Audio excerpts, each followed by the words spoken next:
Flamengo vivo no Campeonato Carioca. Nome de reforço já registrado no BID, recusa de proposta gigante da Premier League, rescisão de contrato do atleta do elenco e tudo isso à véspera de uma decisão contra o Corinthians, valendo o título. Fala, nação rubro-negra, já se inscreve no canal, ativa o sininho da notificação e deixa aquele like bem maroto, porque aqui a conversa é direta com o torcedor, sem inventar notícias, sem passar pano. Sem enrolações, vamos pro vídeo, tá? Torcedor rubro-negro, o Flamengo entra em campo neste domingo, tá? Pela decisão da Supercopa do Brasil, contra o Corinthians em Brasília, no estádio Mané Garrincha, às 4 horas da tarde. Não é amistoso, não é teste, é título, né? A decisão logo no início da temporada, em campo neutro, mexe com o ambiente, mexe com o elenco, mexe com o torcedor. A gente vai voltar a falar mais desse tema. Vamos falar rapidinho aqui sobre o Campeonato Carioca, eu já estava até esquecendo.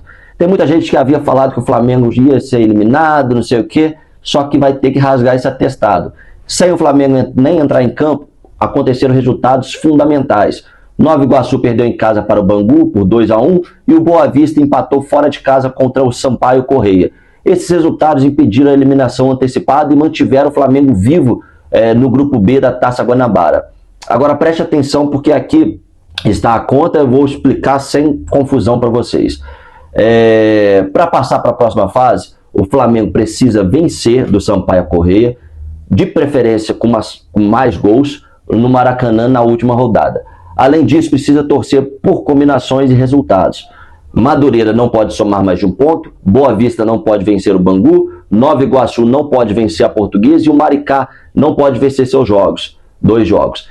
Se empatar em saldo de gols e pontos, o que vai decidir é o saldo de gols. E o Flamengo tem condição sim de tirar qualquer diferença. A opinião é clara, o Flamengo não pode de maneira nenhuma cair nesse quadrangular do rebaixamento. Seria um atraso, um desgaste físico e um risco esportivo desnecessário. Vamos falar sobre o Lucas Paquetá agora. O Flamengo anunciou oficialmente o jogador, tá? Que está ou que será apresentado no CT do Ninho na segunda-feira, dessa próxima segunda-feira. Em entrevista do Flamengo TV, dentro de uma van indo para o CT, Paquetá revelou que esteve em contato constante com o técnico Felipe Luiz. A repórter até perguntou para ele: Felipe Luiz te ligou? Ele reforçou: ligou, não só uma vez. Eles conversaram bastante e o treinador demonstrou ansiedade positiva em poder contar com o jogador, sabendo do potencial técnico do Paquetá. E um detalhe bem importante aqui: Paquetá revelou que recebeu propostas de gigantes da Premier League, incluindo o Chelsea e o Tottenham. Segundo ele, quando o empresário avisou sobre a proposta europeia, a resposta foi direta: tá, e o Flamengo? Né? Beleza, o Chelsea está querendo, e o Flamengo? Ou seja, a prioridade dele sempre foi o Flamengo. O Tottenham está querendo, e aí? E o Flamengo? Agora a parte prática. Lucas Paquetá, ele já está no BID da CBF, documentação resolvida, liberação do clube inglês feita, jogador totalmente regularizado e está liberado para jogar. Pode ser titular? Pode. Vai começar jogando? Provavelmente não. A tendência é ele começar no banco, assim como Arrascaeta e Jorginho, né? A decisão é totalmente do Felipe Luiz. Ele que vai decidir, vai ver quem tem a melhor condição física. Mas falando de condição física, Arrascaeta, Jorginho, Pedro, a gente percebe que está bem abaixo fisicamente. Pedro, inclusive, foi bem criticado, até pelo passe de jogada do gol. Aqui, o que eu acho até um exagero. Ritmo só vem com sequência. Se você não jogar, não ganha físico. Então, assim, a gente percebe nesses últimos jogos, o Flamengo jogou bem mais, né? O Flamengo jogou bem mais contra o Vasco. Já no jogo contra o Fluminense e contra o São Paulo, o ritmo caiu bastante. Mas com o passar dos jogos, a gente vai perceber que o Flamengo vai ganhando ritmo, vai ganhando jogo e vai se encorpando e vai conseguindo com mais facilidade os pontos. Provável escalação do Flamengo deve ser a seguinte: Rossi no gol, Varela na direita, Léo Ortiz e Léo Pereira na zaga, Alexandre na esquerda, no meio Everton Araújo, Pulgar e Carrascal. Na frente, Plata, Samuel Lino e Pedro. Um alerta rápido aqui. Atenção, Léo Ortiz, você precisa melhorar o passe, caprichar. Se ainda não está no melhor ritmo, não precisa forçar tanto, faz o simples, faz aquele feijão com arroz ali, porque infelizmente prejudica bastante. Para mim, um grande destaque deste início de temporada tem sido o Everton Araújo. jogador intenso, competitivo, dá dinâmica ao meio campo. Eu não entendi o jogo dele, que o Felipe Luiz tirou o jogador. Uma coisa que eu acho que ele precisa melhorar um pouco, né, é o passe dele, mas assim, em termos de marcação, disposição, ele tem demonstrado. Vamos falar agora do ataque, né? Falando de ataque, Carrascal precisa melhorar a finalização.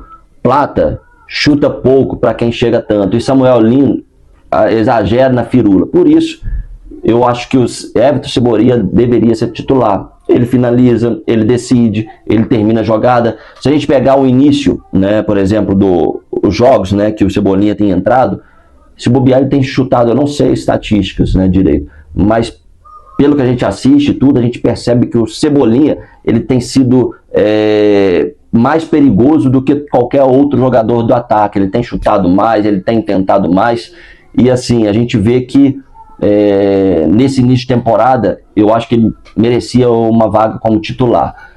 Vamos falar agora da rescisão, aquela citada na abertura lá, que é a do atacante Michael. O contrato ia até 2028, mas foi encerrado em comum acordo. Michael já viajou para a Arábia Saudita, ele deve se apresentar ao Al-Ahly da segunda divisão saudita. Sobre o Marcos Antônio, o jogador quer jogar no Flamengo, mas disse que não vai forçar a saída. E ainda existe um acordo feito entre os clubes. Então, a gente vê que o Flamengo ele tem um interesse, São Paulo está dificultando, Marcos Antônio diz que não vai forçar a saída, ele vai manter o contrato que ele tem com o clube. Se os clubes chegarem a um acordo e tudo, aí ele opta em sair. Então é isso, torcedor. Você acompanhou aqui todas essas notícias, que o Flamengo está vivo no Campeonato Carioca, entre decisão valendo título e dependendo só de si. Se quer saber informação sem mentiras, sem enrolação, sem teatro, informação que a gente está apurando, busca informações em todo o noticiário, fica aqui com a gente, se inscreve no canal, ativa o sininho da notificação e deixa o seu like. Daqui a pouco tem mais vídeo, tem mais informações. Saudações rubro-negros.